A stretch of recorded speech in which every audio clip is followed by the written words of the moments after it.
This is Optimal Finance Daily, episode 158. Cost versus value. Should you buy a new car or used car? Part 1, by Ramit Sethi of IWillTeachYouToBeRich.com. Get ready to maximize your potential with Optimal Finance Daily, the podcast that brings you the best content in personal finance 5 days a week. Your optimal life awaits. Now here's your host, Dan Warren. Hi, and welcome to Optimal Finance Daily, where I read to you from some of the best personal finance blogs on the planet. Today's post comes from one of our regular authors, Ramit Sethi of IWillTeachYouToBeRich.com. And a reminder that if you have an author that you'd like to hear read on Optimal Finance Daily, come let us know about it. Visit oldpodcast.com and share your requests. And I'm happy to say that FreshBooks has generously sponsored today's episode. They're a cloud accounting company offering a free month of unrestricted use right now to listeners of this show. And you don't even need a credit card to try it out. Generate invoices, track your expenses, and more. Just head on over to freshbooks.com/finance and enter Optimal Finance Daily in the How Did You Hear About Us section. Now, let's hear today's post and start optimizing your life. Cost versus value. Should you buy a new car or used car? Part 1, by Ramit Sethi of IWillTeachYouToBeRich.com. In college, I drove a rickety-ass minivan that my parents let me use. Here's how bad it was. It shook so badly that when I drove it on the freeway, I always drove in the right lane so that when it broke down, not if, I could simply pull over gracefully. One day my dad went to get new tires for the van and he came back with white wall tires. The van looked like a hoopty ride. Dear God, I made my dad take them back so quickly. Why do personal finance pundits recommend buying a used car instead of a new car? I always found it odd that almost every personal finance pundit recommends buying a used car instead of a new car. Here's a list of links submitted by readers where you can see.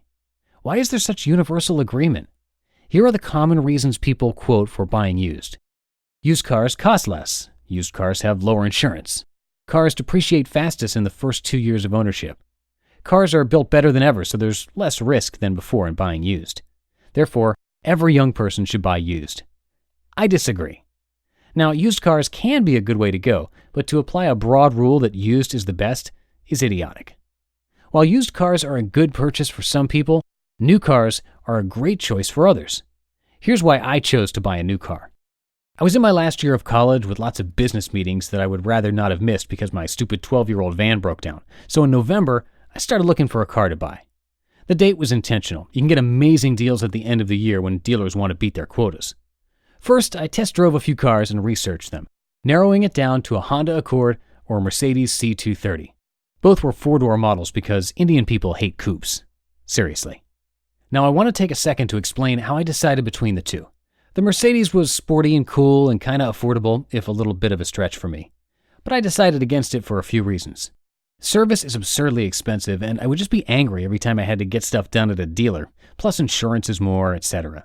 But the real reason I didn't want to get the Mercedes is where do you go from there? You can't get a Geo Prism after driving a Mercedes for a few years. So I decided it would be stupid to get a Mercedes as a 22-year-old. Plus, cars are important to me, but not that important. I decided to get a Honda Accord. Now, I had to choose between buying a new or used car. 9 reasons I chose a new car instead of a used car. Value, not just cost. Here are a few things I debated before choosing between a new or used car. 1. Cost. Sure, a new car costs more, but over the long term, not that much more.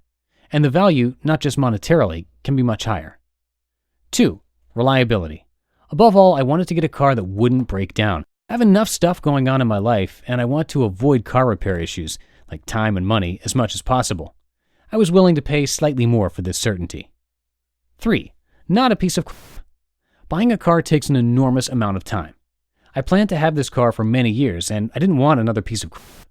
As a result, this baseline requirement reduced the disparity between new and used prices. In other words, I wouldn't save a ton of money getting a used car because I wanted a pretty good car regardless. Quick note, this is admittedly a little bit of vanity, but I've written time and time again about spending on things you love. I love driving, and I do it a lot. It's not strictly functional for me. I even sprang for the V6 model. Plus, there are other ways to minimize your total cost, which I'll get to in a minute. 4. Cash I'd have to put down. This is important. If you don't have any cash or very little, a used car is more attractive because the down payment, money you have to pay immediately, is typically lower.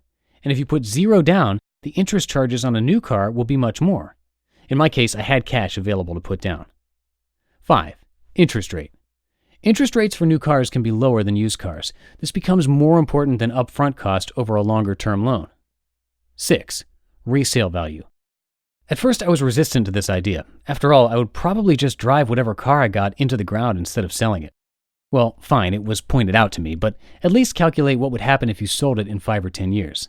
A lot of people point out that you might have an accident, so the resale value will be totally shot. I find that pretty dumb. If you're that worried about getting in an accident, maybe you should put away your cell phone and cosmetics while driving. Also, have insurance. Anyway, having a car with good resale value can considerably decrease your total cost of ownership. 7. Insurance. The insurance rates are lower for a new car compared to a used car. Even if they're only slightly different, say $50 a month, that can add up to real savings over a few years. 8. Gas mileage. Everybody loves to debate the minutiae of gas prices, but the actual differences were, financially speaking, insignificant for me. I didn't pay attention to this.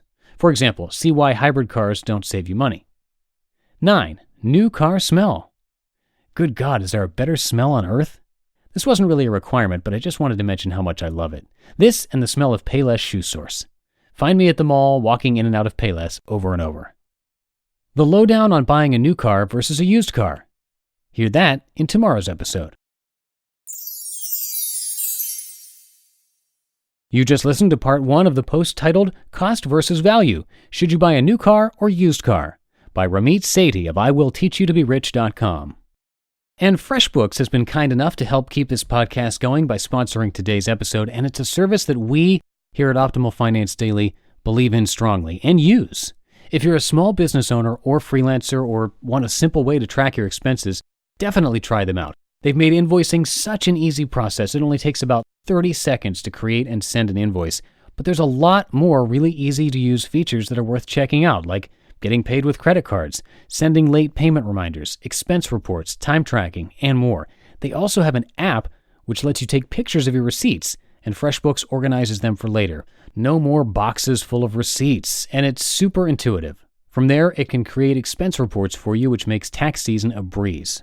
Again, you don't need a credit card to join, and you get a month of unrestricted use to try it out totally free if you come by freshbooks.com/finance and make sure to enter Optimal Finance Daily in the How Did You Hear About Us section.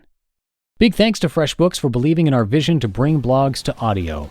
And tomorrow we'll continue today's post from Ramit, so stay tuned for that tomorrow, where your optimal life awaits. Hello, Life Optimizer. This is Justin Malik, creator and producer of this podcast, but also Optimal Living Daily, the show where I read to you from even more blogs covering finance, productivity, minimalism, personal development, and more from incredible bloggers like Derek Sivers, Zen Habits, Mark and Angel, The Minimalists, and all the ones you hear on this show too.